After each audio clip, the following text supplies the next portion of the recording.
Ouais. Donc voilà, donc tout le chapitre 8, en fait, donc on est dans les lois des rois du Rambam, chapitre 8, et on est dans la Hara 2. Et le sujet principal, en fait, du chapitre 8, c'est en fait c'est la loi de la Ishat Yefat Torah. Donc, si jamais quelqu'un il trompe, il voit une femme, une femme jolie dans la guerre et il la capture et il va avoir des relations avec elle, etc. Donc là, on est dans la Halakha. Donc, dans la Halakha Aleph, le Rambam, il avait parlé sur la nourriture non cachère, on avait déjà parlé de ça. Et donc, dans la Halakha, après avoir dit, donc, je lis la Halakha, je lis, je traduis, j'arrête de faire des introductions. À chaque fois que je me rappelle de ce cours extraordinaire que Valentin m'avait fait écouter, je ne sais plus où c'était exactement. C'est à Paris. Vous n'avez pas écouté, vous allez les voir en plus. Oui, oui, c'était quoi comme je ne sais plus c'était où. C'était quoi comme c'était l'Institut des Ignatiennes. Oui, d'accord. Ok, voilà, tu veux. Ok, on y va. Donc, Chen, Boel, Isha. Donc, le Rambam, il dit comme ça. Donc, vous avez le Rambam devant les yeux, normalement. Le Chen, Boel, Isha, Begeyuta. Et ça veut dire, donc, ainsi, il peut avoir des relations avec une femme. Ça veut dire, même si elle est non juive. Im tekafo yitzro. Si jamais, en fait, son Yetzer Hara, il a contrôlé, je sais pas, il a été pris voilà, il ne peut pas se contrôler, quoi. Avalo Alena veut l'echlo, mais il ne faut pas qu'il ait des relations avec elle et juste après ça, il s'en aille. Elle a simplement, Marnissa le torbeto, il doit la ramener dans sa maison, chez Nehemar, parce que le verset dit Ve'aïta bashivia et shet yefatoa. Et tu verras ça veut dire parmi les captives, une femme de bel aspect. Ve'asur livolota biashnia, et il n'a pas le droit d'avoir une deuxième relation avec elle, Hachi Saena, jusqu'à ce que d'abord il se marie avec elle. Donc ça, c'est le Rambam, ça c'est comment est-ce que le Rambam il introduit en tous les cas cette halakha de la Eshat Yefatoa. Et donc en fait, ce que je veux dire, c'est que tu vois, donc ce texte du Rambam, il est comment dire très, ça veut dire, il est très étrange. Pourquoi? Parce que en réalité, ça veut dire, on a l'impression que tu vois que pour le Rambam, c'est quoi en fait comment dire ça veut dire la mitzvah qu'il y a dans la Yefat Torah, principalement, c'est que on l'oblige, c'est pas en fait qu'on lui permet, voilà, parce que bon, je suis obligé de faire l'introduction quand même pour. Ah bah oui. Je vais pas échapper à l'introduction. Le problème, tu vois, qu'il y a dans la Yeshat Yefat Torah, comme on va le voir, en fait, le problème qu'il y a dans cette mitzvah, dans cette permissivité, je ne sais pas comment traduire ça, dans ce passage de la Torah qui parle de celui qui a des relations avec une femme qui a été captive, en fait, ou a priori, donc le sens littéral, on a l'impression, normalement, quand on lit le texte dans la Torah, que en fait, ce qu'on lui permet, c'est d'avoir des relations avec elle, malgré le fait qu'elle ne soit pas juive. Mais en réalité, le problème qu'il y a dans cette interprétation, qui normalement est ce que ça met la lecture simple, c'est qu'en réalité, d'après la Torah, en fait, il n'y a pas d'interdit réellement d'avoir des relations avec une femme non juive. Ça veut dire, si jamais en fait, c'est pas, ça veut dire, même des relations, même vivre maritalement avec une femme non juive, on va voir que l'avis de Maïmonide, c'est que c'est interdit par la Torah, mais c'est son avis à lui, quoi, grosso modo, c'est pas tout le monde est d'accord avec ce qu'il dit, quoi. C'est une marloquette Tanaïm, mais c'est une marloquette quand on tranche à la. Mais ce qui est sûr, c'est qu'en tous les cas, avoir des relations comme on a l'impression, ce que la Torah, elle parle, en fait, dans la Ishat Yefat Torah, d'avoir des relations stam avec une femme d'une manière occasionnelle, comme ça, sur le front, en fait, il n'y a pas d'interdit de la Torah. C'est un interdit qui est plus tard dans le rabbinique. Donc, en fait, ça pose le problème de savoir qu'est-ce que la Torah, elle permet exactement. Ça veut dire, pourquoi, il n'y a pas un sujet de si est-ce qu'elle est mariée, non? C'est un sujet qu'elle est mariée, que. Ouais, mais même, ça veut dire, même si elle est mariée, ça veut dire, parce que tu vois, ça veut dire, c'est pas du tout évident, ça veut dire, alors c'est vrai, tu vois, ça veut dire, c'est ça ce qu'il faut dire, mais parce que le mariage d'un goy, ça veut dire, on va dire, d'une femme goy avec un homme goy, en fait, c'est pas du tout évident, tu vois, que bon, c'est un certain statut, mais c'est pas un statut aïe aïe aïe. Tu vois, encore une fois, c'est pas évident que c'est un statut par rapport à un juif, tu vois, ça veut dire, c'est pas évident que tu vois que le goy, un juif qui aurait une relation avec une femme non juive mariée à un non juif, qu'il transgresse un interdit et non plus de la Torah, c'est pas du tout clair. Ça veut dire un goy qui tromperait sa femme ou une femme qui tromperait son mari chez un goy, peut-être qu'il y a un problème. Ça veut dire qu'il transgresse une mesure positive de la Torah. A priori, il y en a qui disent même, tu vois, que c'est chayav mita. Mais en tous les cas, un juif, comme le mariage, tu vois, c'est-à-dire, le mariage non juif, tu vois, c'est le mariage civil ou quel que soit le mariage, à plus forte raison si c'est un mariage religieux, chrétien ou, tu vois, si tu veux, musulman, tu vois, a priori, il n'a pas vraiment de l'égalité, tu vois, de poids par rapport à la Torah. Donc, en fait, tu vois, ça veut dire, bien que ça existe le concept de mariage chez les non-juifs, comme on a dit, mais c'est un mariage, c'est un concept, en fait, qui existe pour eux, pas nécessairement pour les juifs, tu vois. Et là, j'ai compris. Okay. Tu vois, donc ça va être un problème et ça va expliquer le truc. Tu vois, donc simplement, je vais vous le montrer d'abord le texte de Maïmonide quand il parle. Donc ça, il faut quand même regarder ça. Donc ça, c'est Maïmonide quand il parle sur une seconde, j'attends que ça charge. Ma connexion, c'est ma connexion qui est pas géniale. C'est voilà. Donc, donc ça c'est le texte. Donc ça c'est le texte de Maïmonide dans les lois de ça veut dire en ce qui concerne les lois des interdits, quand il parle des interdits qu'il y a d'avoir des relations avec des non-juifs. Et donc, en fait, tu vois, donc ça, c'est dans les interdits, dans le chapitre 12 des rapports interdits sexuellement.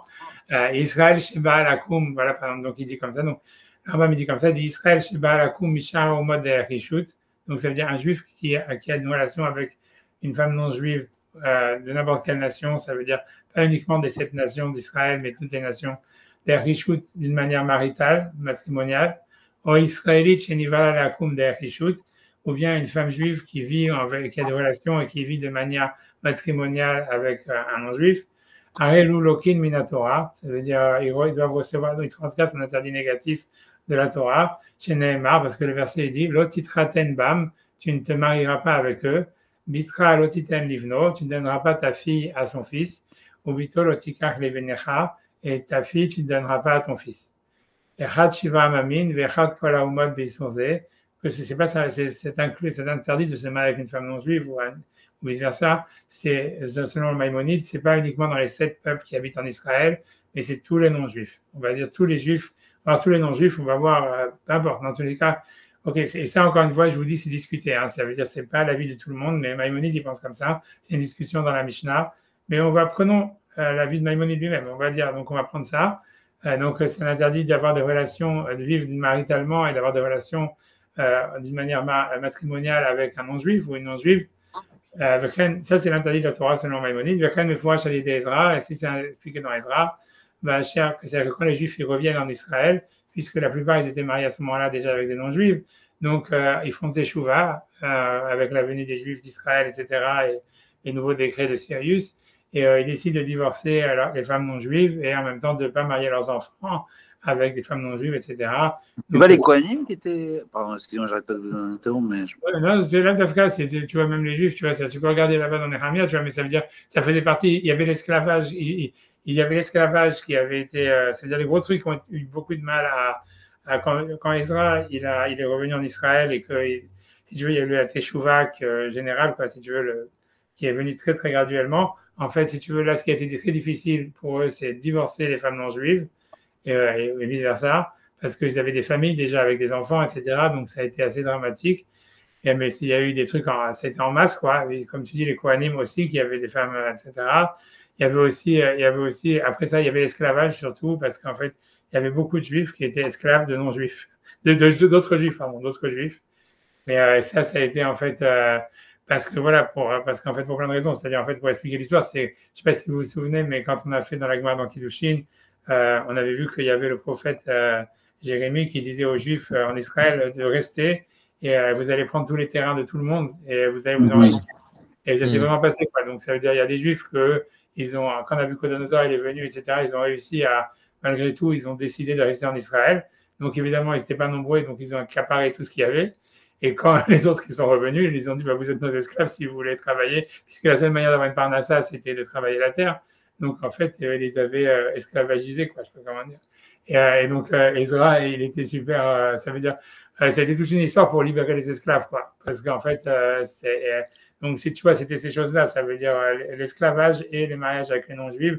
Ça a été un travail très dur pour Ezra tu vois, parce qu'à chaque fois, il les rassemblait, il disait, vous promettez que vous allez divorcer vos femmes, vous promettez que vous allez libérer vos esclaves, il disait oui, oui, oui. Et après, 2 ans, 3 ans après, ils étaient revenus avec leur femme non juive. ils avaient repris les esclaves, etc. Et donc, ça a été énormément. Mais voilà, mais c'était pas que les Kohanim, c'était. Puisque tu comprends, Ok.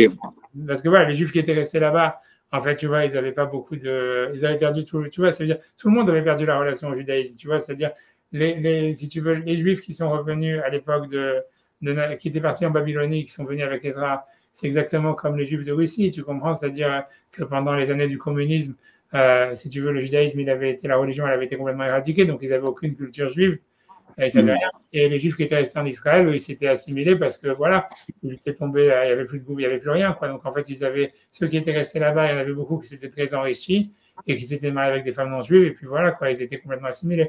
Le miracle, c'est qu'avec tout ça, en quelques années, il y a eu un retour phénoménal et tout le monde est redevenu religieux et tout ça, qu'ils ont construit le deuxième Beth Amikdash et tout ça, quoi. Mais ça a été graduel, mais ça a été radical, quoi. Ça s'est fait petit à petit, mais voilà, mais c'est grâce à Ezra, Nehemia surtout, tu vois, Nehemia qui était vraiment extraordinaire. Voilà, c'est des types, il y avait des types extraordinaires, quoi, à la tête du peuple qui ont vraiment, tu vois, qui ont permis cette renaissance, tu vois. Aussi, il faut dire qu'ils avaient le backup de Sirius, quoi, c'est ce qui a aidé. Tu vois, bref, mais en tous les cas, bon, c'est ça mais c'était une renaissance de zéro, quoi. Ça veut dire, les gens, ils savaient rien, ils avaient perdu, ils savaient plus c'était quoi Shabbat. C'est pour ça que toutes les lois qui ont été faites pour Mouxé, tous ces machins-là, lecture de Torah en public, l'institution des prières en public et tout ça, ça date de cette période-là parce que les gens, il y avait plus il y avait plus rien qui restait du judaïsme, quoi. Donc, ça a été une renaissance à partir de zéro, quoi, vraiment de zéro. Mais ça a pris du temps. Mais je ne cache pas pourquoi Maïmonide ici se passe au clash parce qu'il veut avec ça. En disant que voilà, que ça veut dire en tout cas qu'il y avait un interdit de se marier. Ah, la preuve, j'imagine, c'est là, j'ai compris. Sa preuve, c'est parce que lui, comme il y en a qui disent que ça s'applique qu'aux 7 nations qui étaient à l'époque de Josué, donc il dit, on voit qu'à l'époque de Ezra, aussi, on les a fait divorcer, etc. Donc ça veut dire que la Torah, il existait même sur ceux qui ne sont pas les 7 nations. C'est moi pour ça qu'il ramène ce passage ici. C'est le cas, bref, mais ce qui est important, c'est la halakha d'après. Donc c'est dans la halakha d'après qu'il dit Velo Asrat Torah, et ça veut dire même sur ce qu'il dit, même der Khatnout, comme je dis, c'est une discussion. Mais par contre, ce qui est sûr, c'est ce qu'on a sujet à nous, c'est Lo Asrat Torah et la der Khatnout. Ça veut dire que la Torah, elle interdit d'avoir des relations avec une femme non juive ou avec un homme non juif que si jamais c'est du mariage. Avalaba la kouti der Znout. Mais si jamais quelqu'un a des relations avec une femme stam Znout, ça veut dire sans occasionnel, je sais pas comment, voilà, ça veut dire sans aucune idée de mariage derrière, quoi. Makinoto, Makat Mardout, Midivos Sofrim, ça veut dire reçoit des coups de bâton d'ordre rabbinique, Xera chez Mayavo Letraten, de peur qu'ils viennent à se marier avec elle. Puisque c'est ça le vrai interdit de la Torah. Après ça, le Rambam dit un truc qui ne nous intéresse pas, mais c'est vrai qu'on fait dans la halakha, mais il dit que si jamais quelqu'un, ça veut dire, il a une goya spécifique pour le znout, c'est plus grave, quoi. C'est aussi d'ordre rabbinique, mais c'est parce que c'est l'agma qui dit ça. Ça veut dire, grosso modo, ça veut dire que l'agma, selon la halakha pure, ça veut dire normalement, il ne faut pas avoir de relation avec les goyotes, ok, tout court. Mais si quelqu'un a des relations avec des goyotes, tu vois, c'est bien qu'il change, quoi, qu'il ne soit pas toujours avec la même. Parce que ça, tu vois, c'est ça ce qui est un peu, c'est plus problématique, quoi. Dans le décret d'ordre rabbinique, ils ont rajouté sur ça un décret, les Hashmonaïm, voilà, donc grosso modo, c'est ça ce que ça veut dire, quoi. Et je finis la halakha, donc ça veut dire, Imyecheda lo biznout, ça veut dire si jamais quelqu'un, il a une fille attitrée avec laquelle il fait du znout, quoi, une maîtresse attitrée, donc, Chayav alea mishum nida, donc là, les Chachamim, ils ont dit que c'est comme s'il avait une relation avec une femme nida, mishum shifra, avec une esclave, mishum kutit, comme s'il avait une relation avec une femme non juive, puisqu'elle est non juive, mishum zona, ou comme s'il avait une relation avec une prostituée. Avalo yecheda, mais si jamais en fait, ça veut dire, mais si jamais en fait, si jamais il n'a pas une maîtresse attitrée, mais ça veut dire, elle a nikrat mikre, il a du sexe occasionnel, et non hayav la mishum kutit, c'est moins grave, ça veut dire c'est l'interdit rabbinique que mishum kutit, mais il dit même si jamais quelqu'un a une maîtresse attitrée non juive, tout ça c'est que dans le rabbinique. Grosso modo, tu vois, ce qui nous intéresse à nous, c'est de dire qu'en fait, tu vois, c'est avoir des relations avec une femme non juive sans avoir intention de mariage derrière, tu vois, il n'y a pas d'interdit, quoi. Il n'y a pas d'interdit. Et donc, tu vois, donc ça veut dire, donc dans l'histoire, pour revenir à notre passage à nous, qui est donc le cas sauf pour un Cohen, bon, c'est la cas d'après, un Cohen, lui, il n'a pas le droit d'avoir des relations avec une non-juive. Et il est midoraïta. Ça, c'est un autre truc. Mais c'est que pour les Cohen qui a interdit d'oraïta. Dans tous les cas. Ça y quoi, vraiment? Comment? Un Rav Malkout. Ouais, c'est ça. Si on peut lire, voilà, tu vois, on peut lire à la halakha, comme ça vous avez pour le Cohen aussi. Bamed Bamourim Kshaya Poel Israël. Quand est-ce qu'on dit que l'interdit des que d'ordre rabbinique, c'est que si c'est un Israël, Aval Kohen, Aval Akutit, Loke Minatora, Mishum Zona. Ça veut dire qu'un Kohen, comme un Kohen, d'une manière générale, un Kohen qui a une relation avec une prostituée professionnelle, il est aussi Chayav Midoraita. Alors que pour un juif, c'est que dans le rabbinique, quoi. Que la prostituée soit juive ou pas juive, quoi. Mais tu vois, ça veut dire, mais l'idée, c'est que d'après la halakha, on considère toutes les non-juifs comme des prostituées professionnelles. Tu vois, donc c'est pour ça que voilà que le Kohen est interdit. Donc, Abba la Koutit, ok, Minatora, Mishum Zona, avec Hazana Koutit, Hazana israélite, voilà. Ça ne fait pas de différence, sauf que voilà, une Israël, il faut qu'elle soit vraiment professionnelle, alors qu'une Koutit, on la met par défaut professionnelle. Bovila, Bilvad, Loké, Sharen, Enova Kilushin, et donc, et c'est pas la relation qui est ok. Bon, mais ça, c'est le statut du Kohen qui ne nous intéresse pas, puisque, enfin, on va voir, ça va nous intéresser peut-être un peu après, mais en tout cas, l'idée, c'est que la question, c'est de savoir donc, qu'est-ce que la Torah elle a permis dans la Yesha Yefat Torah. Tu vois, ça veut dire, si jamais a priori, le cas de la Yefat Torah, normalement, si on revient, je reviens sur le Rambam, je l'ai perdu déjà. Ça veut dire, si on revient sur le Rambam qu'on est nous, ça veut dire dans le cas de la Yefat Torah, a priori, quand on lit le texte, on a l'impression, je n'ai pas ramené ici le truc de Devarim, mais c'est que la permissivité, c'est de dire, voilà, comme le type, en fait, il est en guerre, alors on lui permet d'avoir des relations occasionnellement avec une Goya. Mais la question, c'est de dire, tu vois, la Torah ne peut pas permettre ça, puisque c'est que l'interdit rabbinique. Évidemment, donc à l'époque de la Torah, ça n'existait pas, puisque c'est l'interdit rabbinique, donc c'est interdit tardif. Et donc c'est pas ça, a priori, ce que la Torah elle va permettre, a priori. Quand tu regardes, tu vois, donc la question de savoir c'est qu'est-ce que la Torah elle permet, ça va être une question, mais la question elle est encore plus bizarre, ça veut dire, ce qui va être encore plus bizarre, c'est quand tu lis le texte de Maïmonide, quand on vient de faire la halakha, et si tu lis ce qui est marqué ici, on voit que, en fait, voilà, c'est pas que la Torah, elle permet au type d'avoir des relations avec la meuf. Ça veut dire que ça, on a l'impression que ça veut dire, ok, ça va de soi, on va dire. Ça veut dire, ok, c'était pas interdit par la Torah, etc. Mais la mitzvah de la Yefat Torah, le chidouche de la Torah, c'est qu'il ne doit pas la laisser, tu vois, alors même il dit, il ne doit pas la laisser tranquille. C'est-à-dire, normalement, lui, le type, en fait, normalement, lui, tout ce qu'il voudrait, c'est avoir des relations avec elle et partir, c'est tout. Et en fait, tu vois, le Rambam, il dit, mais la mitzvah de la Torah, c'est que non, c'est que tu dois la ramener chez toi à la maison et faire tout le processus, tu vois, tel qu'il est marqué après, tu vois, ça veut dire, tu vois, essayer de faire, si tu veux, une sorte de processus de demande, tu vois, de voir si c'est une possibilité de mariage, tu vois, à peu près.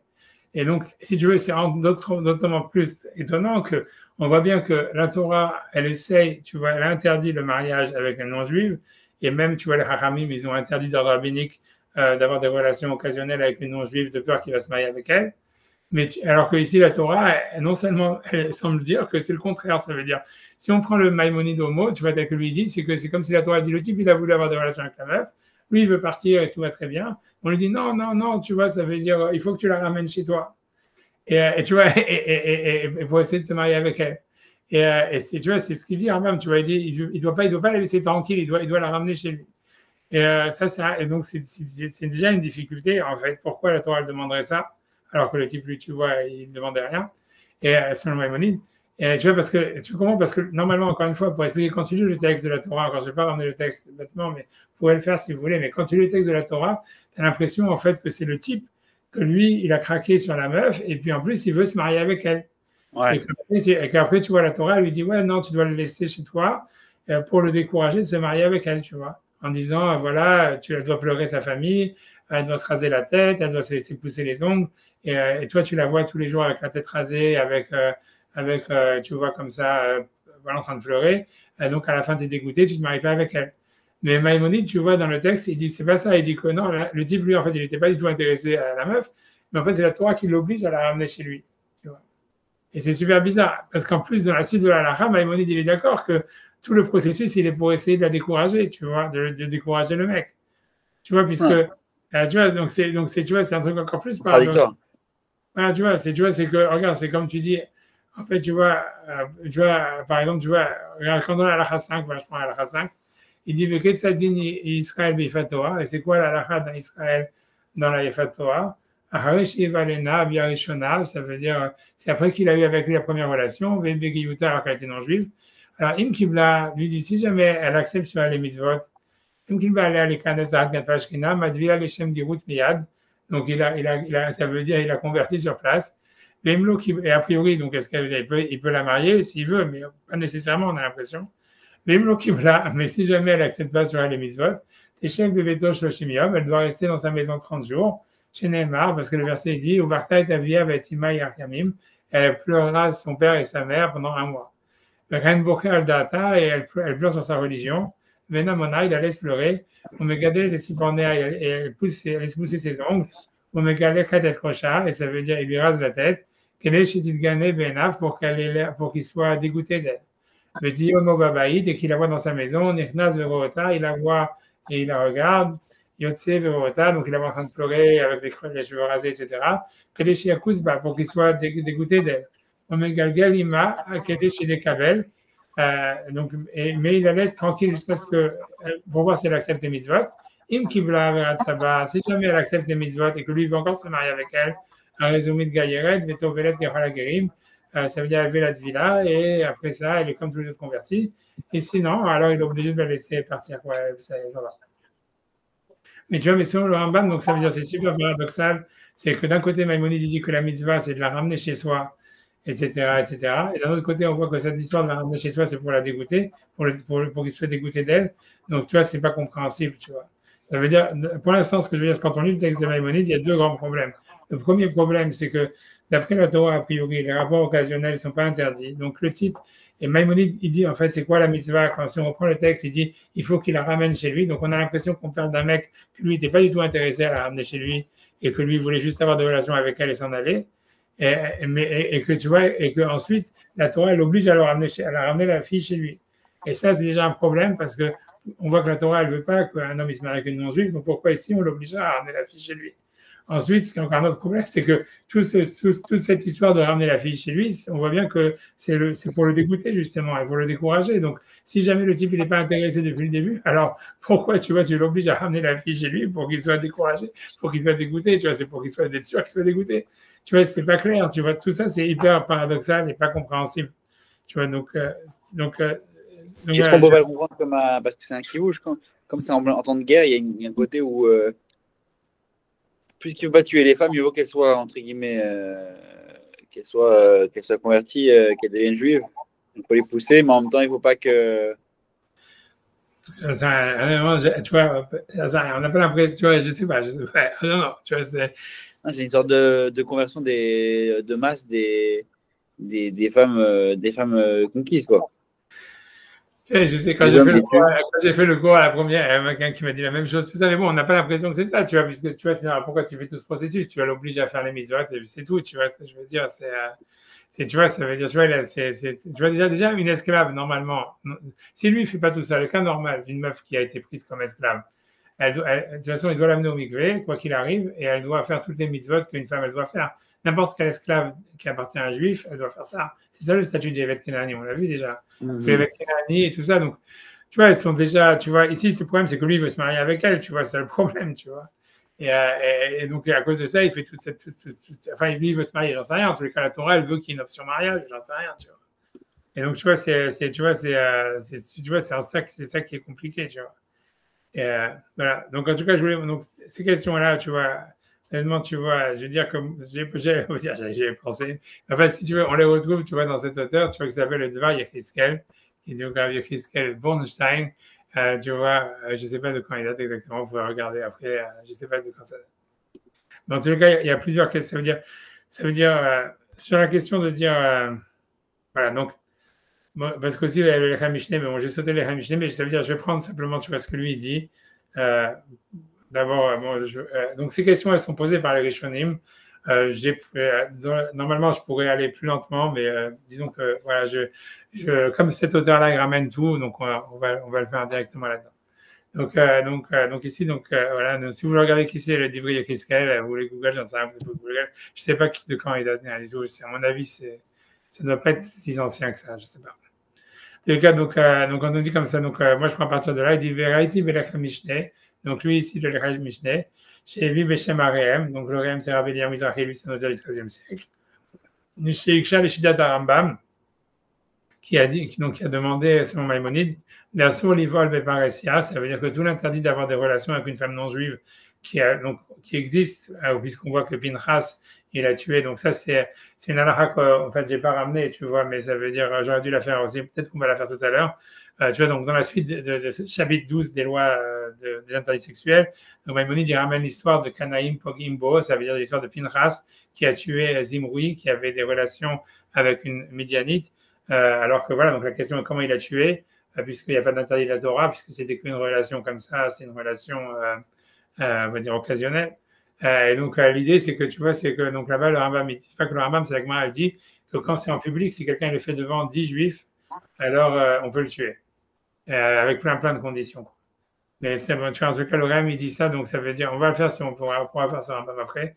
Mais en tout cas, il dit donc, Kra attire, donc il demande, le Rambam, la question qu'on a demandé, c'est Kra, ça veut dire, donc je suis dans la deuxième ligne, je ne sais pas si vous voyez où je suis, tu vois, là, voilà, bien sûr, au niveau de la l'amalikra, c'est pourquoi j'ai besoin d'inverser l'atir via Rishona pour permettre la première relation sexuelle, alors qu'il n'y a pas d'interdit d'après la Torah. Alors lui, il a voulu dire que Vétiretz, donc le Rem, il a répondu. C'est pas le Rem, il a resté la question en suspens, il n'y avait pas de réponse. Le Lechem Mishneh, lui, il a répondu de la manière suivante en disant Vétiretz Zal, c'est-à-dire le Lechem Mishneh, c'est un auteur postérieur au Rem, on va dire, je pense, du 15e, 16e. Donc lui, il a répondu Kevan Shelokra Leine Akol, puisque en fait, il dit que puisque le type, quand il prend la meuf, pour avoir des relations avec elle, tout le monde le voit, on va dire. Ça veut dire qu'il le fait devant tout le monde. Omer chez Olokra les Boala, il dit clairement à tout le monde qu'il veut la prendre pour avoir des relations avec elle. Afalpi chez Marnisa les Torbeto, même si en fait à la fin il a des relations dans sa maison avec Epharesia, c'est comme s'il le faisait en public. Et donc c'est comme l'histoire de Zimri Ben Salou qui avait des relations en public avec la fille non juive. C'est pour ça que la Torah elle a eu besoin de le permettre. Ça veut dire que, ce qui veut dire en deux mots, c'est que bien que d'après la Torah, il n'y a pas d'interdit en réalité d'avoir des relations avec une femme non juive d'une manière occasionnelle, le faire en public, c'est interdit. Et ici, on parle que ça, c'est comme s'il le faisait en public parce que tout le monde le sait. Un truc comme ça, tu vois. Et en public, tu vois. Je peux vous montrer, si vous voulez, l'histoire. Je peux revenir sur le Rambam, peut-être c'est une erreur de ma part de ne pas avoir fait ce Rambam dans les mots, mais quand il parle d'avoir des relations avec une femme non juive en public, c'est juste après. Voilà, ici, je peux le montrer ici. Voilà, c'est donc ça, je reviens, désolé, hein, mais je reviens sur ce Rambam-là, dans les lois, qui a pris la loi du Cohen, donc c'est sur celui qui a des relations avec une femme non juive. Il collabore Koutit, donc celui qui a des relations avec une femme non juive, Ben Beder Hatnout, que ce soit parce qu'il veut se marier avec elle, Ben Beder Hatnout, même si c'est d'une manière occasionnelle, Im Be'ala Befaresia, si jamais il a la relation en public, Shiva est né à Sarah Israël, et que tu vois, en fait, ça veut dire qu'il a la relation devant 10 juifs, Oyeter ou plus. Impegaubo Kenaïn, si jamais donc un Kanaï, ça veut dire quelqu'un qui est un zélote qui voit en ça une insulte au nom d'Hachem, Varagou qui l'a tué, Arelou Meshubakin, donc ils sont dignes d'éloge, Bizrizin, et ils sont, je sais pas comment dire, ils sont désempressés. Vedavarzé à la Hale Moshe Misinai. Et ça, c'est dans la Hale Moshe Misinai que bien qu'il n'y a pas d'interdit clair d'après la Torah d'avoir des relations avec une femme non juive, même en public, malgré tout, on a une halakha de Moshe Misinai que si quelqu'un il veut, il peut le tuer. Raya la Davar, et la preuve de cette halakha de Moshe Misinai, Zemaase Pinchas Bizimri, c'est ce que Pinchas il a fait à Zimri en le tuant, etc. Et donc, moi, je peux finir l'halakha parce que tu vois, il donne plein de coups, c'est parce que pour moi, c'est ça, ça veut dire. Ensuite, tu vois, dans la halakha 5, il continue, il dit Ven Kanaï. Ça veut dire cette histoire que quelqu'un qui est zélote, il peut tuer celui qui a des relations avec une femme non juive en public. Il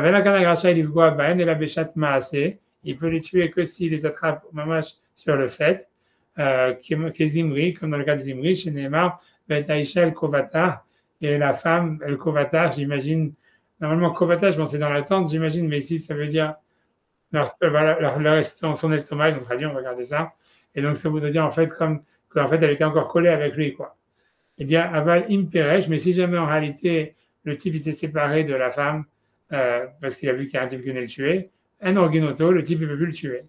Vimarago, et si jamais il a tué la personne alors qu'il n'était plus dans l'acte même, Neragalav, celui qui a tué la personne, il est passible de peine de mort. Vimba Kanaï litol reshut mi beddin leorgo, et si jamais le Kanaï demande la permission de tuer ce type-là, en morinlo, on lui dit que c'est interdit, même si c'est vraiment dans l'action. Vélo Od, et non seulement ça, elle a Inba Kana et la Hog et Taboel, mais si jamais en fait, ça veut dire le Kanaï, il est venu tuer celui qui avait des relations avec la femme non juive, Venishma Taboel Varaga Kanaï, mais que le type celui qui avait la relation, il s'est tourné et il a tué le zélote, que de la Silasmo Miyado pour sauver sa vie, En Aboel Nera Galav, ça veut dire le type qui a été tué, le type qui avait des relations avec la femme non juive, il n'est pas passible de peine de mort. Voilà. Et après ça, on dit Bagirtosha, Aven Kanen Pogimbo, Almakim Otomakan Mardout, peu importe si quelqu'un a une relation avec une Gatosha. Mais ce que je veux dire, voilà, en tout cas, on voit qu'il y a un interdit. A priori, ça veut dire, ce qui veut dire, c'est un truc spécial, c'est que si quelqu'un a des relations avec une femme non juive en public, alors on peut le tuer sous certaines conditions, bien qu'il n'y a pas d'interdit vraiment de la Torah qui est transgressé. Et ce que je veux dire, pour revenir au Lachem Mishneh, donc dans une seconde, il faut que je revienne sur ça. Donc, pour revenir au Lachem Mishneh, ce que le Lachem Mishneh, il veut dire, c'est de dire ça. Il dit que ici, en réalité, quand le type il va avoir des relations avec la femme, c'est en public. Et donc, c'est pour ça que la Torah avait besoin de permettre. Parce qu'en fait, un autre soldat, il aurait pu dire quoi? Qu'est-ce que tu fais? Tu as des relations avec une femme non juive? Il va le tuer. Donc, voilà. Donc, c'est pour ça que la Torah dit non, voilà, il a le droit, on va dire, quelque chose comme ça. Donc ça, c'est ce que le Mishneh répond, mais comme on dit, ça veut dire cet auteur-là, il va dire que cette réponse, elle ne tient pas tellement la route. Donc en tout cas, ça, c'est ce qu'il veut répondre. Donc il dit, donc il dit, mais je suis étonné de cette réponse. Puisqu'on dit que la Torah, elle dit de l'autre etira et là que la Torah, elle a permis donc d'avoir cette relation avec une femme non juive que à cause du Yetzirah, comme le Rambam il a dit, parce que le mec il est pris par son Yetzirah. Alors, comment est-ce que la Torah, elle dit, OK, il va dire à tout le monde, ouais, j'ai des relations avec cette femme-là. Et c'est pour ça qu'en fait, si tu veux, il y a un problème à l'Afrique, parce que maintenant, c'est comme si c'était en public. Chez Olokra, les Boala, il va dire à tout le monde, je la prends pour avoir des relations avec elle. Kevan des Atzmo Agorem Leiso, Paresia. Puisque c'est ça ce qui entraîne que maintenant, il y a un problème, parce qu'il le fait en public. Vemlo Yomar Kloklum, et si jamais, en fait, il disait rien, avec la Hagbetsina. Donc, ça aurait été simplement en cachette. Vela Mahetira Torah, donc ça veut dire l'idée, c'est que pourquoi la Torah, elle dit simplement, tu peux le faire en public. La Torah, elle avait qu'à dire, si tu veux avoir des relations avec une meuf sur le front, fais-le en cachette et c'est tout. Tu vois, puisque l'interdit ou le droit de l'autre de le tuer, c'est que s'il le fait en public. Alors, la Torah, elle avait qu'à dire, voilà, un homme, il peut avoir des relations, puisque de toute façon, il a qu'à le faire. Pourquoi la Torah, elle aurait permis de le faire en public? Tu vois, c'est la question. Ça veut dire que c'est comme si la Torah, elle te permet de le faire en public. Et ça, c'est spécial à la guerre. Il dit pourquoi la Torah permettrait ça? Tu vois, je veux dire, puisque c'est que à cause du Yetzirah. Donc voilà, la Torah aurait dû plutôt lui dire fais-le en cachette et c'est tout. Tu vois, elle n'a aucun sens cette permissivité de permettre de faire en public. Tu vois, à moins de dire, comme tu dis toi, que c'est une manière de subjuguer l'ennemi et tout ça, mais encore une fois, c'est pas probable. Tu vois, on n'a pas l'impression que c'est ça l'histoire. Tu vois. Mais si tu veux, lui, le Rav Stein, lui, il va dire, lui, il va dire que pour lui, il pense que l'idée, c'est que il va avoir un problème par rapport à ça. C'est la même question qu'il va demander sur le Lechem Mishneh, elle se pose sur son interprétation à lui. C'est lui, il va dire en fait que, donc je lis ce que lui dit, tu vois, pour pas, tu vois, ça veut dire comme ça, lui, ce qu'il veut dire. Donc lui, il veut dire, venir et Yashem, donc lui, il veut dire à Bornstein que qu'est-ce que la Torah, elle a permis en fait dans cette relation. Data Rambam, selon l'avis du Rambam, des Mishum Achitzaechra la Tir Biarishona. C'est pour ça que la Torah avait besoin de permettre la première relation sur le front, alors que normalement, il n'y a pas d'interdit de la Torah dessus. Afalgav d'Ave Betsina, bien que le type, il le fait en cachette. Mishum de Rambam l'État armé, parce que Rambam, il suit son opinion personnelle. Des passages, des Begeyutan, que si jamais, donc, avec une femme non juive, Idleu Khatnout, ça veut dire qu'il y a l'interdit de se marier avec eux. Vavala Akum der Chitoun, et celui qui a des relations avec une femme non juive pour se marier. Au verbe Belav Titraten, il transgresse l'interdit donc de pas se marier avec une non-juive. Le Kevan d'un Rambam Pasak, et comme le Rambam il a dit d'un autre côté, le Kanaboel Isha Begiyuta, ça veut dire si quelqu'un il a des relations avec une femme, Begiyuta, quand elle est non-juive, Imtokfo Yitzko, parce que son penchant était plus fort que lui, Avalo Ivalena Veyelachlo, il doit pas en fait avoir des relations avec elle et la laisser, et la Marnissa elle est Torbeto, mais il doit la rentrer dans sa maison, Adgan Eshano, Alma, donc il se trouve, les Avbi Arishona, que la première relation, l'autra, et la Davka, ça la Torah l'a permis, uniquement, et Davka, Bofan, chez Dato, la Knissa, les Torbedo, que à condition qu'ils veulent ramener la fille chez lui à la maison après. Et qu'il essaye, en tous les cas, pour que ça soit sa femme, que c'est derrière Katoub et Paracha, comme c'est marqué dans la Paracha. Nimsa, donc selon ça, Nimsa de Gambi Arishona, l'Omikre d'Erzut. Donc il se trouve que la première relation aussi, elle n'était pas occasionnelle. Et là, derrière Kitoun, puisqu'à la fin, elle était liante à un mariage. Et bien que par la suite, après ça, il peut avoir une deuxième relation qu'une fois qu'elle s'est convertie. Et data Rambam, des Siverali, des Shamegaïra, Midata. Mais Kolmakom, Avbi Arishona, l'Omikre d'Erzut. Cependant, la première relation, c'était pas une relation occasionnelle. Les Zéokitoun Mamash, parce que c'est comme un mariage vraiment, chez l'Okra Leisha, parce qu'il apprend comme femme, même si jamais après, il doit se marier avec elle de nouveau. Mais ça, c'est ce que lui veut dire. Mais ce que je veux dire pour moi, tu vois, ce qui est super criant, c'est que la question qu'il a demandé sur le Lekha Mishneh en disant, mais pourquoi est-ce que la Torah, elle lui dit pas simplement de la prendre en cachette, tu vois, ça veut dire, elle est encore plus forte par rapport à ce que lui il dit sur lui. C'est parce que c'est la Torah qui l'oblige à l'amener après chez lui, tu vois, et à lui faire une proposition en mariage. Donc, ça veut dire, pourquoi c'est la Torah qui crée le problème. Ça veut dire, normalement, avoir des relations avec une femme, c'est pas un problème. Mais ici, la Torah l'oblige à l'amener chez lui. Et après, on te dit, ah oui, mais donc c'est pour ça que la Torah l'a permis, parce que c'est une relation qui est, comment dire, qui est matrimoniale. Mais, ok, mais le type, lui, il n'avait pas l'intention de, tu vois, c'est la Torah qui l'oblige. Donc, la Torah crée le problème pour le permettre. C'est complètement bizarre, tu vois, ça n'a pas de sens. Tu vois, donc, tu vois, et après ça, donc, et ensuite, donc, le Minchat Trinour, il demande la deuxième question qu'on a demandé. Donc, ça, c'est, tu vois, il la ramène juste ici. Il dit, donc, c'est un autre auteur du XVIIIe siècle, chez Tamal, d'Ata Rambam, qui s'est étonné sur ce que le Rambam, il a dit. Il a dit, Demai Tamal, lo Ivalena Veyelaklo. Ça veut dire, pourquoi la Gemara, la Torah, lui demanderait de ne pas avoir de relation avec elle et s'en aller? Et pourquoi la Torah l'oblige à l'amener chez lui dans sa maison? Valo Kolikar, tout, on voit après par la suite que tout le principal, c'est qu'il va tout Torah à la Sodba, qui est cédé à Katouv et Paracha, que tout ce que la Torah l'oblige à faire, tout ce processus qui est marqué dans la Paracha, ou qu'aider chez Tidgané à la, c'est pour que, en fait, il soit dégoûté d'elle. Velo Yerseba, et qu'il ne se marie pas avec lui. Donc, il me voit avec Sifri, comme c'est marqué dans le Sifri, mais car Katava Rambam, comme le Rambam lui-même, il a ramené ça dans la Chassak, et Imken, donc si c'est ainsi, Imtekef et Norotseba, si depuis le début, il n'est pas intéressé à se marier avec elle, il n'en veut pas. Kol Sheken des Adif, c'est sûr que c'est mieux. Mais la main me croyait à la Knissa, et pourquoi est-ce que la Torah va l'obliger à l'Europe, à la ramener chez lui à la maison, qu'il ait gagné à l'âme pour qu'il soit dégoûté d'elle. Et qu'il va en être gagné à l'âme, puisque mais déjà, il n'en veut pas. Mais Shir Betema, et donc le Minchat Trinour, il a laissé, tu vois, ça veut dire. Il a laissé cette question de manière étonnante, sans se dire, il ne sait pas c'est quoi la réponse, tu vois. Et bon, le rapportage, je crois, il dit une réponse, mais c'est ce qui n'est pas du tout cette expérience, je ne me rappelle plus ce qu'il dit. Tu vois, bref, mais a priori, tu vois, donc ça veut dire. Bon, c'est ça les questions, quoi, grosso modo. Et donc, moi, et en fait, tu vois, quand tu regardes, il n'y a pas vraiment. Ok. Mais on n'avait pas vu déjà dans Kiyoshi, je ne sais plus où. Justement par rapport au Cohen, qu'il y avait un. Ouais, c'est là. Le Cohen, non, il autorisait même de le faire. Ouais, et ça c'était Marloquet dans Rav et Shmuel. Et ça, c'est aussi une question, tu vois. C'est la question que lui aussi va demander. Tu vois, si tu veux, tu as Mechaven à la suite. Tu vois, si tu veux, je saute, tu vois la réponse que lui veut donner, mais qui est un peu ce que moi je veux lui dire. Mais ça veut dire, tu vois, ça veut dire. Et là, après ça, il dit, il a des vieilles cartes d'Ivry à Rambam. Tu vois, il dit après ça, comme toi tu as dit, il dit cachez-les. Ça veut dire, c'est aussi difficile pour moi. Madama le Besugia, d'Afilu Cohen, Lokarinan B, Vevetal Torbetecha. C'est-à-dire que même un Cohen, que lui ne peut pas l'amener à la maison et se marier avec elle, puisqu'il ne peut pas se marier avec une convertie, Mikol Makom, Biarishona Utra. Malgré tout, on voit que la Torah elle a permis la première relation.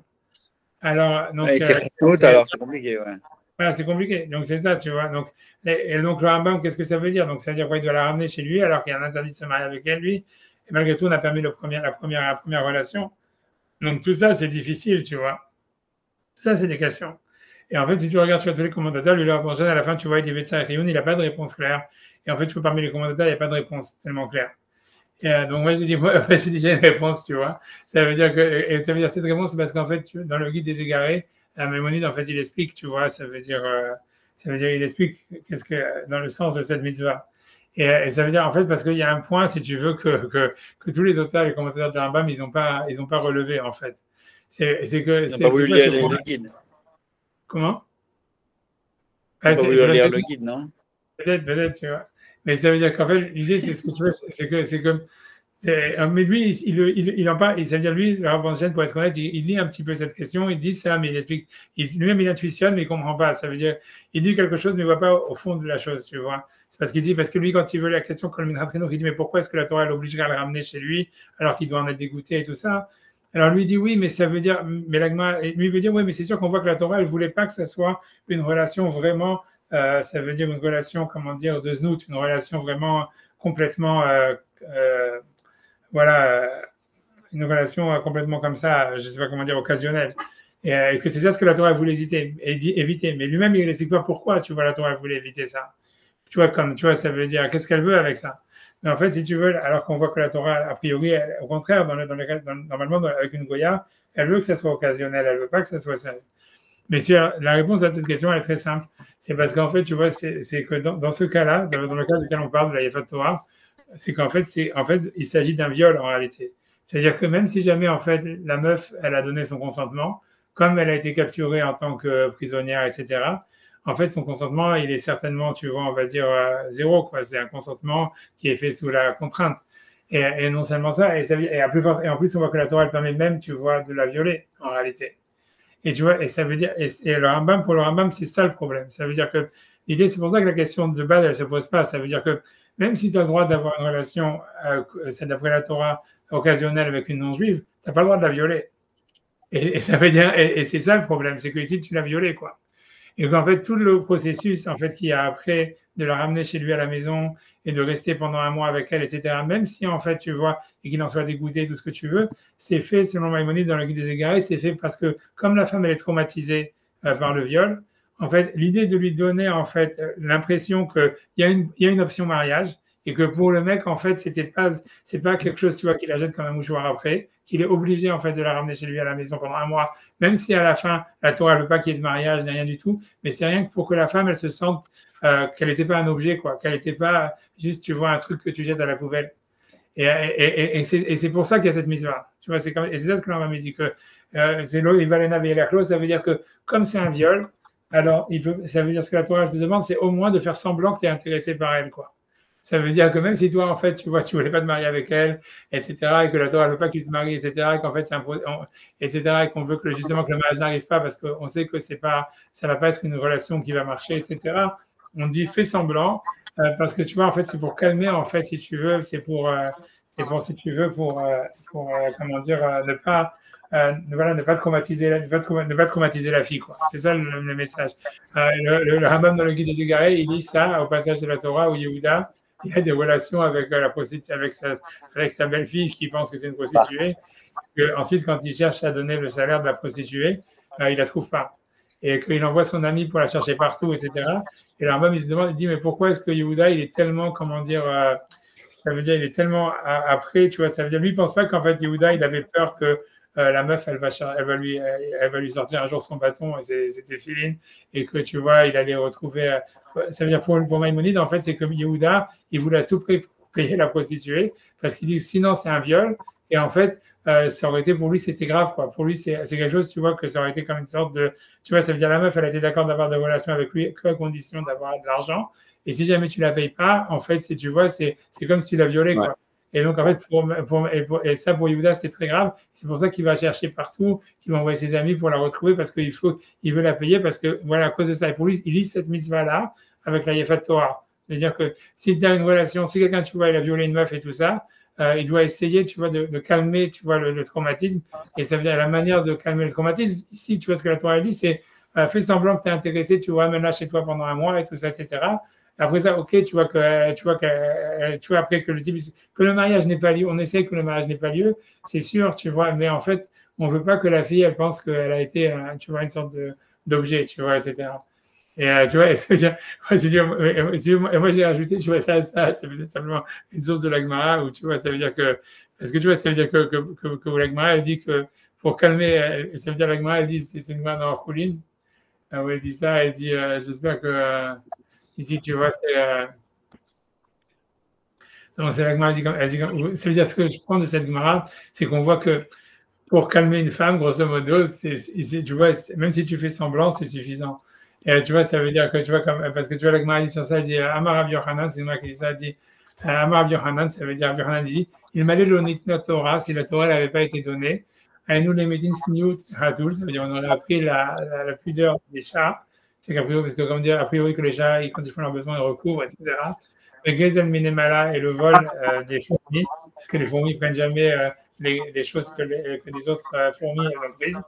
Barayot miyona, et ça veut dire les interdits sexuels de la yona, c'est-à-dire de la colombe, mais a priori c'est le pigeon, parce que quand tu vas dans un pigeonnier, tu vois que, comment dire, le couple, il reste toujours fidèle l'un à l'autre. Ça veut dire que jamais, c'est comme ça que tu peux avoir un pigeonnier, c'est parce que les deux conjoints, en fait, ils restent toujours ensemble. Ils changent pas de partenaire. Et c'est comme ça que tu vois que le pigeonnier tient, parce qu'en fait, si tu veux, les fondateurs du pigeonnier, ils restent toujours. Et donc, les enfants, ils veulent toujours revenir. Et après, même les petits-enfants, les petits-enfants, parce que, et c'est comme ça que le pigeonnier grandit, parce que le couple initial, il reste toujours. Même si les autres, ils s'en vont, mais, et si tu enlèves le couple initial, si tu veux enlever un pigeonnier, tu enlèves le couple initial et tout le monde s'en va. Et tous les autres, ils ne reviennent plus. En tout cas, c'est comme ça qu'on apprend. Donc, Arayot me Yona, ça veut dire que c'est ce qu'on apprend, donc, les interdits sexuels de la Yona, donc, qui a cette fidélité. Veder Heretz Miternegol. Mais on aurait appris le Der Heretz, ça veut dire la manière de se conduire des coqs. Alors, pourquoi la Gemara dit qu'est-ce que ça veut dire? Chez Mephayes Vachar Boel. Ça veut dire, grosso modo, c'est qu'il ne viole pas, il viole pas les poules. Mephayes, ça veut dire il essaye de convaincre, tu vois, avant d'avoir des relations. Alors, bien que tu vois que les coqs, justement, ils sont sexuellement très actifs, mais en fait, tu vois, malgré tout, Mephayes Vachar Boel, ça veut dire il essaye de séduire la poule avant d'avoir des relations avec elle. Alors, il dit Maï Mephayes, mais qu'est-ce qu'il lui dit à la poule? Alors, Amar Yehuda, il dit non de Rav, Achika Amarla, ainsi lui dit, Zavina Lecha Ziga, je vais t'acheter une robe, les Matoulik Ad Karaïr, qui va t'arriver jusqu'au pied. Alors, ça veut dire qu'a priori, c'est parce que comme dans le coq, quand il va avoir des relations avec la poule, tu vois, il bouge ses ailes d'une telle manière où il baisse ses ailes très bas. Donc, la Gemara l'interprète comme si, en fait, ça, c'était la robe qui promettait à la fille, à la poule, à pouvoir avoir des relations avec elle.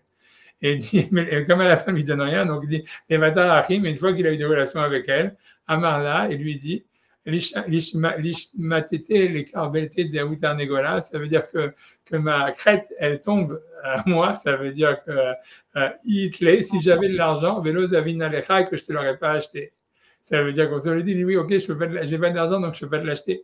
Mais on voit de la Gemara, tu vois, moi, ce que je prends de cette Gemara, c'est dire qu'en fait, tu vois, ça veut dire, tu vois, c'est pas la peine que le type il soit sérieux, tu vois, ça veut dire, tu vois, c'est du baratin depuis le début, mais à la fin, il doit dire quand même à la fille, tu vois, ok, si j'avais de l'argent, je te l'aurais acheté, tu vois. Mais c'est-à-dire, pour moi, c'est la même chose avec cette histoire de la Yefatoire, ça veut dire, c'est sûr qu'en fait, il n'y a jamais vraiment, si tu veux, comment dire, moi, la Torah, elle ne veut pas qu'il y ait le mariage, tu vois, c'est-à-dire que le mec, en fait, il voulait ça, pour lui, c'était un viol, c'est tout, tu vois, c'était une histoire sans lendemain.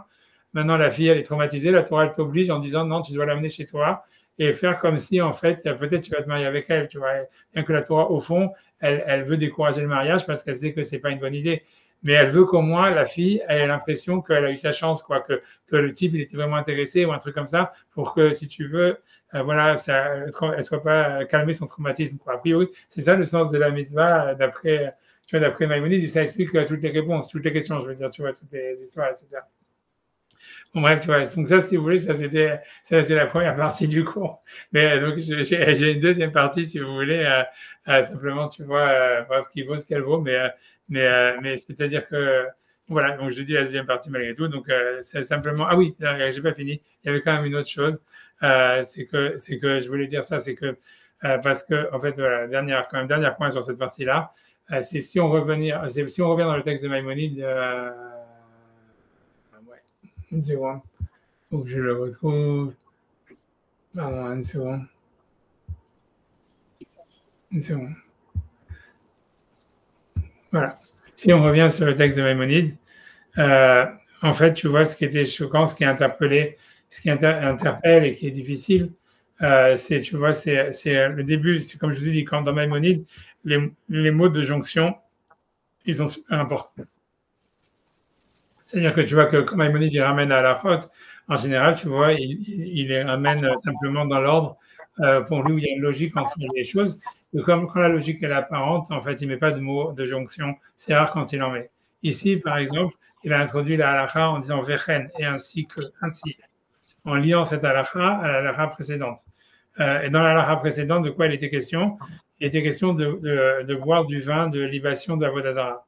Le Ren Shoté Yahin Esser, ça veut dire qu'il dit que le soldat en guerre, il peut boire du vin de libation de la Vodazara. Mais Pnei chez moi, la Madnou, donc d'après la tradition, nous avons compris, donc ce verset, des maisons remplies de biens, etc., même des côtes de porc, etc. Mais la question, tu vois, ça veut dire, il y a deux questions qui sont incluses là-dedans. La première question, ça veut dire, quelle est la relation? Ça veut dire, on a l'impression que, parce que la question qu'il y avait avant, c'est d'où est-ce que Maïmonide dit que la Torah elle a permis de boire du vin d'Avodazara? Normalement, boire du vin d'Avodazara, c'est mieux se laisser tuer plutôt que de transgresser cet interdit. Alors, même si on dit que la Torah elle te permet de manger du porc quand tu es en guerre, qui te dit qu'elle te permet de boire du vin d'Avodazara, tu vois? Et du fait que Maïmonide il a dit Vechen, et ainsi il peut avoir des relations avec une femme non juive, si jamais son état il est plus fort, on a l'impression qu'il veut dire que la raison, c'est-à-dire la source pour laquelle d'où il a appris qu'un soldat il pouvait boire du vin d'Avodazara, c'est parce qu'on lui permet d'avoir des relations avec une femme non juive. Et la question, évidemment, elle est forte parce que c'est difficile parce que, comme on a vu, a priori, avoir des relations avec une femme non juive, c'est même pas un interdit de la Torah. Et alors que lui, il veut permettre ici quelque chose qui est très grave, qui est de boire du vin d'Avodazara, que normalement, s'il y arrive, il va y avoir. Alors, tu vois, alors, comme je vous ai dit, ça veut dire comment il dit le Or Saméar, ça veut dire que donc c'est un auteur, etc. Lui il dit oui, en fait, la relation, elle est parce que celui qui a des relations avec une femme non juive, en fait, s'il le fait en public, on peut le mettre à mort. Donc, c'est pour ça on voit que la Torah, elle permet, même si jamais donc cette mitzvah-là, que normalement on peut être mise à mort en ayant des relations en public avec une femme non juive, même si la Torah l'a permis, donc c'est de là où il permettrait, où il apprend cette histoire-là de dire qu'on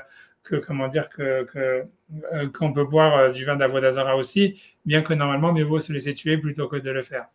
Mais encore une fois, la question pour moi que j'ai sur ça, c'est que voilà, techniquement, c'est presque impossible. C'est-à-dire, encore une fois, il faudrait qu'il fasse ça en public et on a vu toutes les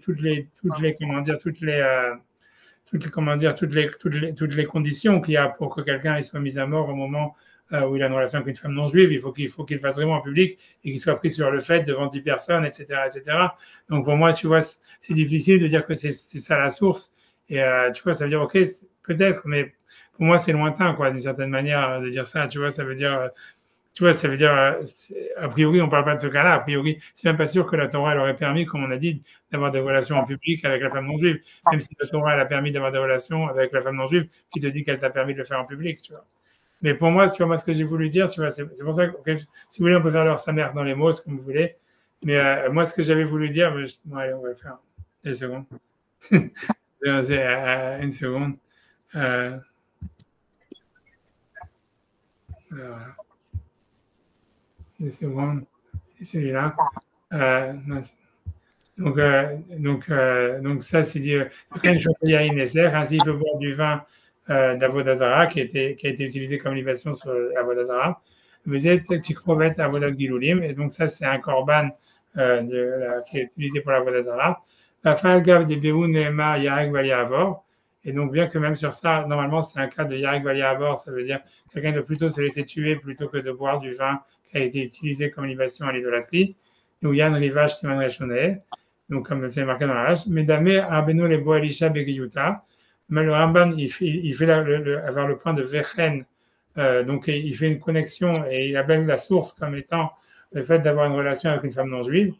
Alors, il dit pourquoi? Alors que c'est qu'un interdit rabbinique.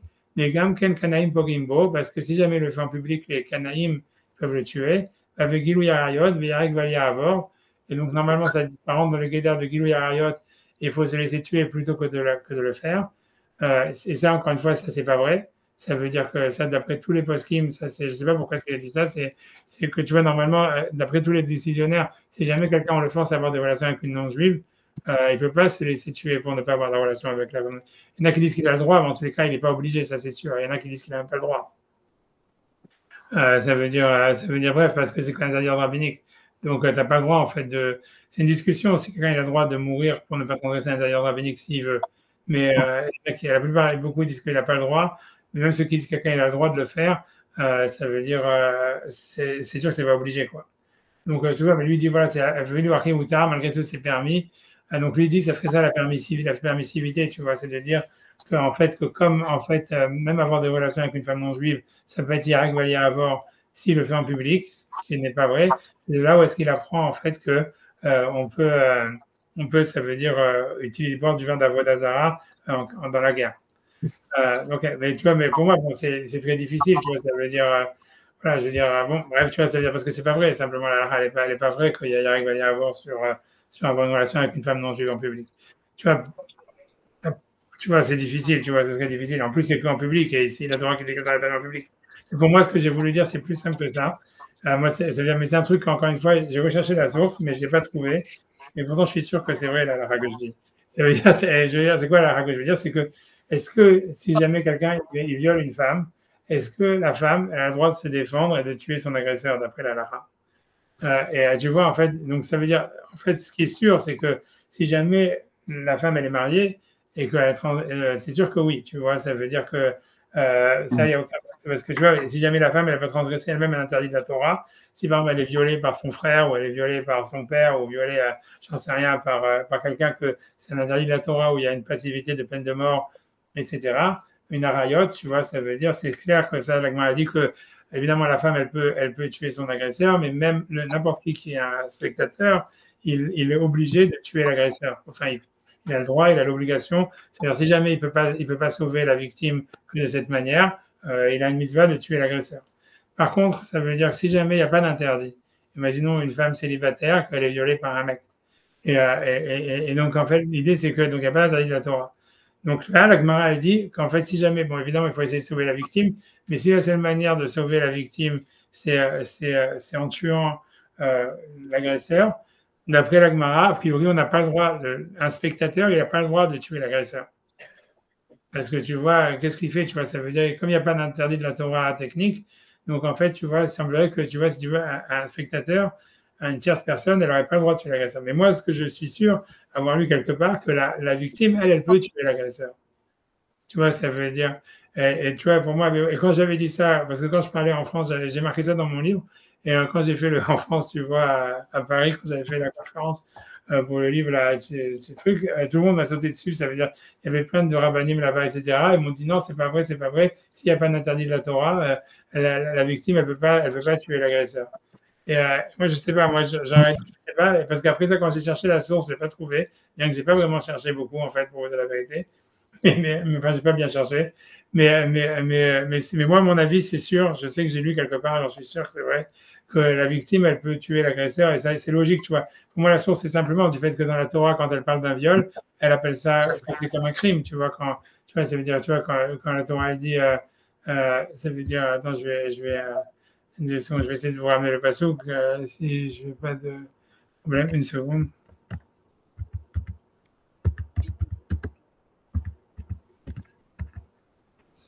Souvent,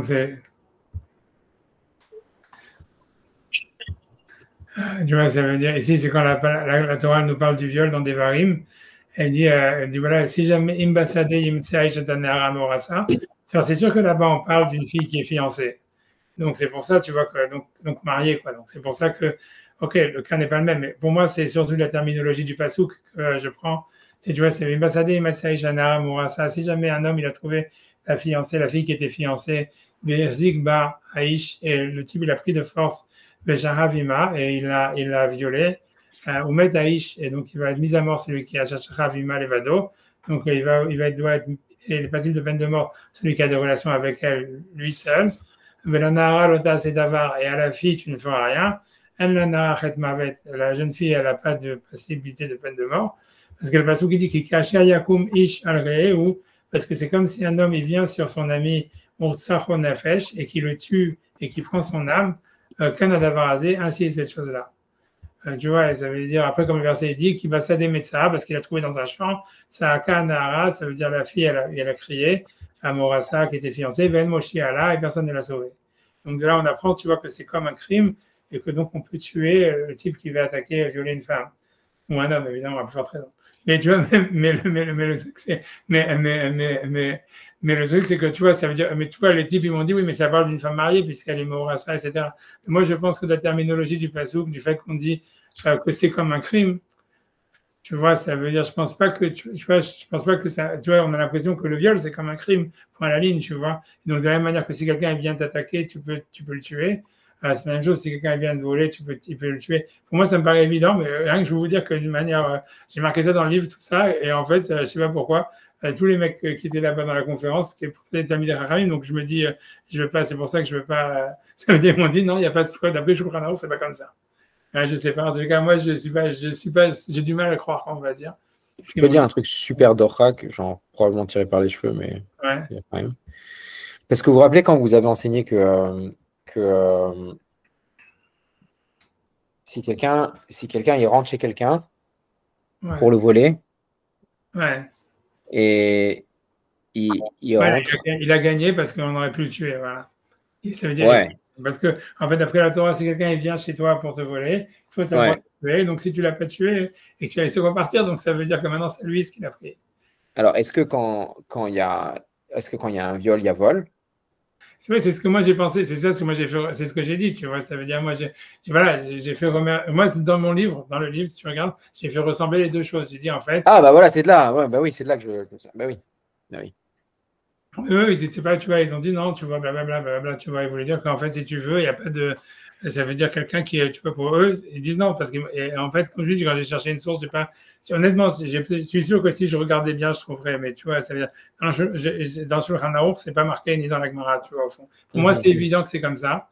Même, tu vois, même, moi, mais pour moi, c'est évident que c'est comme ça. Pour eux, c'est évident le contraire. C'est pour vous dire ça. Et tu vois, mais pour moi, en tous les cas, le truc, c'est que, on pourrait pas dire aussi pour moi, ce que je veux dire. Parce que le pasouk, ce serait évident. Pardon. Vas-y. Allez-y. Non, mais moi, ce que je voulais dire simplement, c'est parce que moi, ce que je voulais avec ça, je voulais expliquer la corrélation que Maïmonide y faisait entre le fait d'avoir violé une femme non juive et le fait de boire du vin d'Avodazara. Ça voulait dire en fait que même quand le type, donc pour moi, c'est plus simple, c'est pas la peine que c'est pas à cause de Kanaim Pogimbo, des trucs comme ça, qu'en fait, il y a une transgression de peine de mort. C'est qu'en fait, quand quelqu'un viole une femme, en fait, la femme, elle aurait pu le tuer. Et donc, en fait, elle avait le droit de le tuer. Donc, en fait, c'est comme s'il a transgressé quelque chose qui avait une peine de mort potentielle, puisqu'en fait, elle avait le droit de le tuer. Et donc, lui, c'est pour ça qu'il a dit le Rambam, voilà, c'est comme de la même manière, quelqu'un il peut boire du vin d'Avodazara. Et malgré tout, la Torah, elle permet en temps de guerre de violer, à condition que le type la ramène chez elle après. De la même manière, la Torah, elle permet aussi de boire du vin qui a servi de korban à l'Avodazara. Parce qu'en fait, dans les deux cas, c'est aussi passible de peine de mort, quoi. C'est ça ce que je voulais dire. Je voulais expliquer le Vechen, d'une manière différente que le Orsamer, que c'est pas à cause pour moi du Kanaim Pogimbo que c'est le Vechen, parce que selon lui, l'idée, c'est que, selon le Orsamer, encore une fois, il a expliqué la jonction du Rambam avec le vin de la Vodazara, et ça veut dire que la source pour permettre le vin de la Vodazara en cas de guerre, c'est le fait qu'on peut avoir des relations avec une femme non juive. Donc, a priori, c'est difficile puisque la gravité est très différente. Et donc, lui, sa mère lui disait non, la source, c'est parce que quand quelqu'un il le fait en public, on peut le tuer. Donc, il dit, et malgré tout, la Torah, elle a permis, donc là aussi, elle permettrait de boire le vin d'Avodazara. Et après ça, il dit quelque chose qui est, en fait, à mon avis, faux dans la halakha, que c'est Yarek Valia avant d'avoir des relations sur une femme non juive, parce que c'est pas vrai, à mon avis. Mais l'idée, c'est ça ce que lui, il veut dire, tu vois. Et moi, j'ai dit, OK, mais de toute façon, la Torah, qui te dit que la Torah, elle a permis d'avoir des relations en public? Et en plus, c'est pas le cas normal de Yeshat Torah. Donc, moi, c'est pour ça que moi, j'ai dit que le Vechen, il est plus simple. C'est que, comme il y a un viol, comme la victime, elle peut se défendre, donc elle a le droit de tuer son agresseur. Donc, en fait, quand le type, il a violé cette fille, en fait, il avait une sorte de peine de mort. Il a transgressé l'interdit sur lequel il y a une peine de mort, puisque si l'agresseur a le droit de le tuer, donc ça veut dire, en fait, à ce moment-là, il était passible de peine de mort. Et que, en fait, donc, c'est de là où, et malgré tout, la Torah l'a permis. Et donc, ça veut dire, en fait, tu vois, que la Torah permet aussi de boire du vin d'Avodazara, quoi. C'est comme ça que Maïmonide, il apprend l'un de l'autre, quoi, parce que dans les deux cas, il y a une peine de mort, c'est des avérotes où il y a une sorte de peine de mort potentielle, quoi, un truc comme ça. C'est tout ce que je voulais dire, tu vois, par rapport, sans arriver à Kanaim Pogimbo, quoi. C'est ce que je voulais dire. C'est tout ce que je voulais dire par rapport à ça, Qu'est-ce que tu voulais dire? Non, rien, c'était par rapport à la femme qui était violée pour justifier d'une autre manière que le viol par rapport au pasouk. Vu que le pasouk, c'est évident que si c'est une femme mariée, il est chayav mita. Ouais. Donc le pasouk, s'il dit, alors c'est comme s'il a tué, c'est évident que ça ne passe pas sur la femme mariée, ça porte forcément sur la Nara qui n'est pas mariée. Ok, c'est un redouche, tu vois. C'est l'agma. Non, c'est ça, parce que non, ça me semble pas qui forcément il vient apprendre quelque chose. Pourquoi ouais, il apprendrait sur une femme mariée? Non, parce que l'agma, si tu veux, l'agma, elle pose ta question sur le pasouk, mais elle apprend autre chose. Parce que tu vois, l'agma, elle apprend de là que, de la même manière que, parce que de là, l'agma, elle apprend déjà le fait même qu'un spectateur, parce qu'elle m'a dit pourquoi la Torah, elle compare ça à un crime. Et donc, elle dit, c'est pour t'apprendre que si jamais quelqu'un, de la même manière que si tu vois quelqu'un qui est en train de tuer quelqu'un d'autre, toi, tu dois sauver la victime et tu peux même tuer l'agresseur, parce que c'est la halakha, qu'un rodef, on peut le tuer, ça veut dire quelqu'un qui est rodef et travero. Si tu vois quelqu'un en train d'agresser l'autre et de vouloir le tuer, tu peux tuer l'agresseur. Donc de là, on apprend que si jamais quelqu'un il voit une femme en train de se faire violer, mais a priori violer, s'il est marié, tu vois, c'est ce qu'ils veulent dire, tu vois, en tous les cas. Alors toi aussi, tu peux, le spectateur, il peut tuer l'agresseur.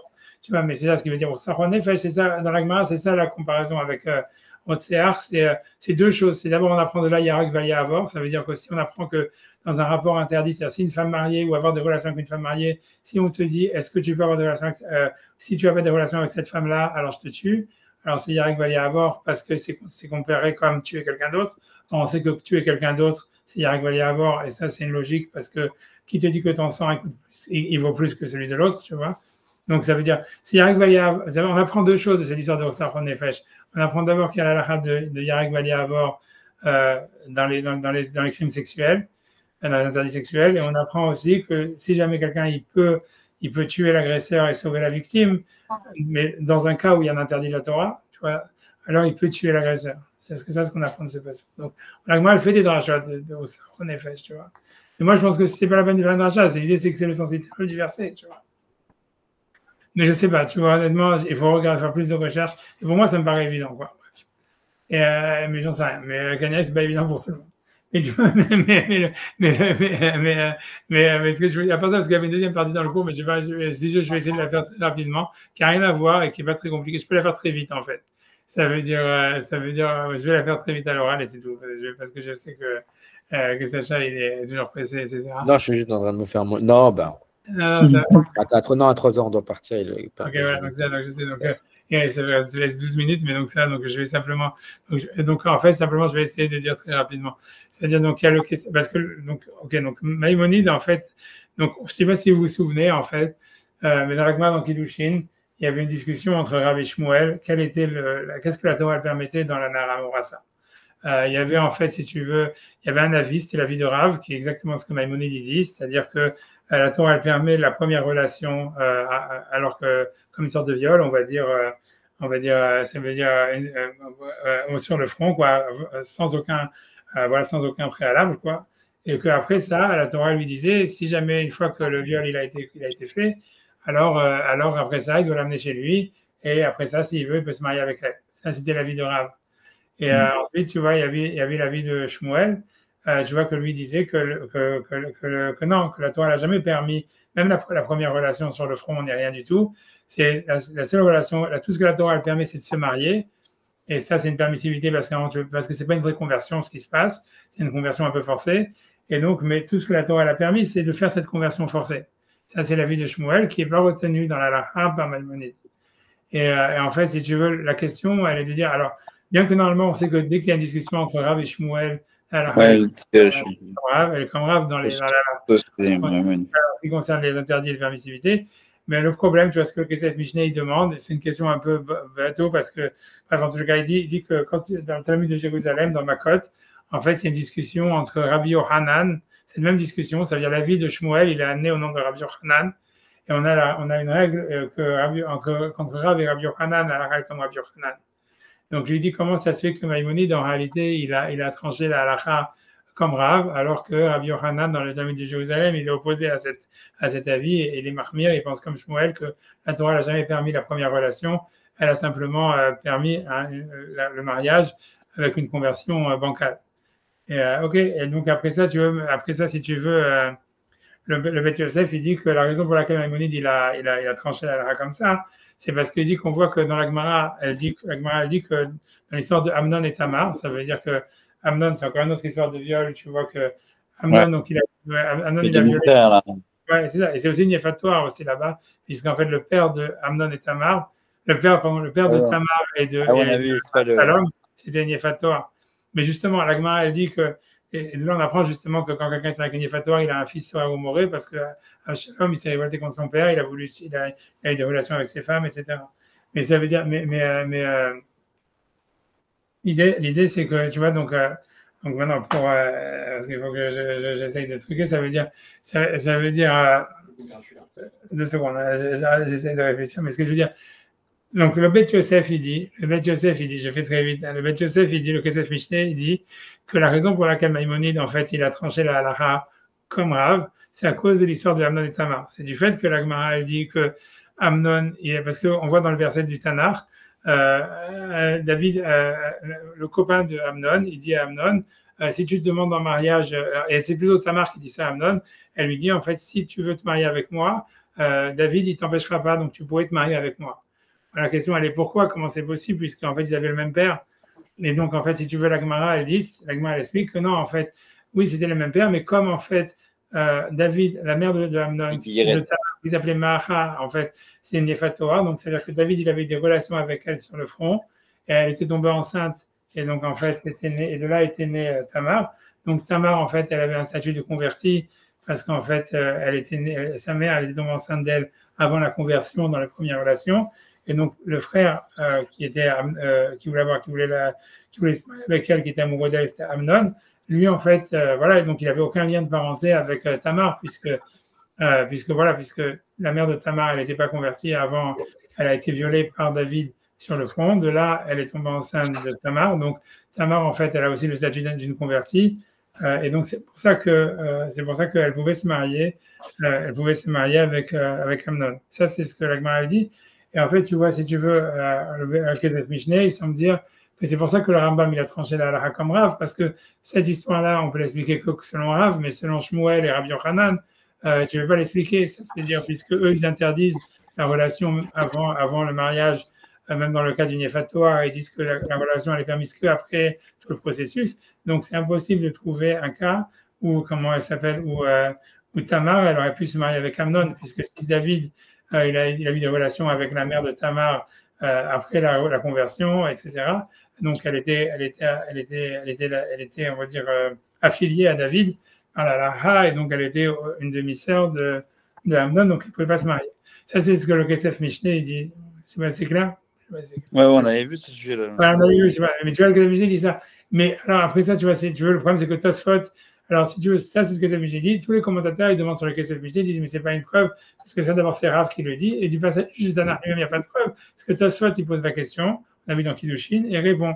Il dit que selon Rabbi Yochanan, en fait, ce qu'il faut dire, c'est que, en fait, c'est que David, c'est vrai, donc la mère de comment il s'appelle, de Tamar, c'était une Yéfatora. David, en fait, il s'est marié avec elle, il l'a pas violée sur le champ de bataille, mais la mère, mais ça veut dire que Tamar, en fait, c'était pas la fille de David, c'était la fille du mari non juif qu'elle avait, qu'elle avait Maacha, elle s'appelait Maacha. Et que simplement avant elle était goya, etc. Et que simplement David, en fait, si tu veux, il a accepté. C'est-à-dire quand il s'est marié avec Mahara, il a pris les filles, les enfants du premier mariage de Mahara, il les a amenés à la cour, etc.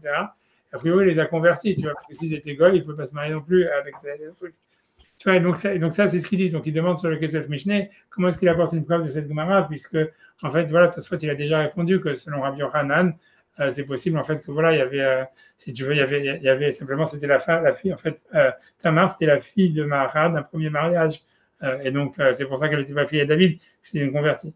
Et moi, j'ai rajouté sur ça, j'ai voulu répondre ça en disant que le fait que la Gemara dans Yevamot, elle dit que on n'acceptait pas des convertis à l'époque de David ni à l'époque de Shlomo, et donc ça veut dire que parce qu'ils se convertissaient par intérêt, soit parce qu'ils avaient peur de David, ou à l'époque de Shlomo parce qu'il voulait recevoir de l'argent. Donc en fait, c'est pour ça que le Rambam, le Kesef Mishneh considère que c'est une preuve de l'histoire de Amnon et Tamar comme Rav, que la première relation a été permise, parce qu'en fait, David, il n'aurait pas converti Tamar si jamais ses parents ils étaient non-juifs, tu vois, puisqu'on n'acceptait pas des convertis d'une manière officielle à l'époque de David. Tu vois, ça veut dire à l'époque de David. Donc c'est ça ce que j'ai voulu dire. Tu vois, si tu veux, j'ai ramené simplement ça, mais c'est intéressant de regarder sur un BAM juste là. Après ça, j'arrête, tu vois, simplement. Donc ça justifierait le Rambam, ça poserait la question, disons, il peut y avoir une conversion, que c'était forcément en fait la fille de David, c'est pour ça qu'en fait il l'a amené à la cour, tu vois. Et tu vois, mais c'est intéressant pour moi surtout simplement de lire ce passage parce que ce que je veux dire, tu vois, c'est parce que tu vois, la question c'est de savoir qu'est-ce qui se passe quand il y a une conversion. Il y a forcément eu viol et donc il y a forcément une première relation. Okay, ouais, exactement. C'est ça ce que je voulais dire. Ça, c'est ce que je voulais dire. Et tu vois, et ça, parce que ça, Rabbi Yochanan, et donc c'est pas une question sur Rabbi Yochanan et Shmuel, parce que Rabbi Yochanan et Shmuel, ils peuvent discuter sur cette halakha. Mais justement, mais ce qui veut dire, c'est que du fait que le Rambam et le Talmud de Babylone, eux, ils ont pris cette halakha comme évidente, et le Rambam, il a ramené dans les lois d'interdit en ce qui concerne les convertis. Donc ça veut dire que lui pensait que c'était ça la halakha, donc à cause de ça, il est obligé d'expliquer que dans le cas de Tamar, il y avait eu viol, quoi. Sinon, c'est pas possible qu'elle soit dans la cour du roi. Et tu vois, simplement, j'ai voulu ramener ce Rambam parce que je pense qu'il est intéressant. Après ça, vraiment, j'arrête. Mais tu vois, donc ça, c'est le Rambam quand il parle sur les convertis à l'époque de David et Shlomo. Mais c'est relié à notre histoire de la Yefat Torah parce que là-bas, il parle de ceux qui se convertissent par intérêt. Et en fait, donc lui, il veut dire que l'idée, c'est que on n'accepte pas des convertis comme ça, mais s'ils sont convertis, et c'est un peu ça l'histoire de la Yefat Torah, alors on les laisse, on accepte plus ou moins, tu vois. Et c'est un statut très bizarre. Et que tu vois que simplement, je voulais le lire parce que comme ça, tu vois, c'est simplement pour montrer un peu cette histoire-là. Voilà, donc, je lis le Rambam en ce qui concerne, tu vois, les convertis qu'il y avait à l'époque de David et Shlomo. Donc, les Firach, avant ça, il expliquait qu'on n'accepte pas des convertis qui ont un intérêt à se convertir, soit parce qu'ils sont amoureux, soit parce qu'ils veulent de l'argent, des trucs comme ça. Les Firach, lo kiblu beddin gerim kol yemei David ou Shlomo. C'est pour ça que le beddin n'acceptait jamais des convertis toute la période de David et Shlomo, c'est un passage de Gemara. David, à l'époque de David, Shema Minaparad Yarzachazou. C'est à l'époque de David, c'est parce que peut-être il se convertissait par peur, parce que si tu veux, David, il faisait beaucoup de pogroms, il a fait des génocides, tu vois, sur les peuples autour d'Israël, quoi. Il a tué tous les Moab, il a tué des hommes, femmes et enfants, civils, etc. Donc il y avait plein de non-juifs que uniquement pour ne pas être massacrés, ils avaient intérêt à vouloir se convertir. Donc c'est pour ça qu'on ne les acceptait pas, parce que peut-être qu'ils voulaient se convertir uniquement parce qu'ils avaient peur de se faire massacrer. Au Mimé Shlomo, et à l'époque de Shlomo, pourquoi on n'acceptait pas des convertis, alors que Shlomo, il ne faisait pas de massacre. Shema Bishvil Malchut Atova Vagdula Shayuba Israël Chazo. Mais Shlomo, lui, en fait, il distribuait plein d'argent. Et donc, en fait, l'idée, c'est que là, les non-juifs, ils avaient intérêt à se convertir pour avoir les aides sociales et le RSA, etc. C'est quoi la causa? Donc, c'est quoi la causa minakum bishvil davar me'avlei haolam? Parce que tout celui qui arrête d'être un non-juif mais qui se convertit parce que pour une chose, des avlei haolam, ça veut dire des raisons futiles de ce monde, et non mugeret tzedek, on va le considérer comme un ger tzedek. Donc, Midi Vafal Pikan, c'est sur ça ce qui est intéressant. Ayu gerim arbe midgairim bimei David ou Shlomo. C'est-à-dire, on trouve qu'il y avait beaucoup de convertis à l'époque de David et Shlomo, parce qu'en fait, ils ne le faisaient pas devant le Beddin. Bifnei idiotot, ça veut dire ils prenaient 3 juifs normaux et ils allaient au mikvé où ils se faisaient la brit mila, ils disaient voilà, on se convertit devant vous. Et donc il dit quel est le statut de ces gens-là en fait, si tu veux qu'ils sont convertis peut-être par intérêt et que le Beddin ne l'a pas accepté. Alors il dit ce statut-là, ces gens-là, ils ont un statut intermédiaire.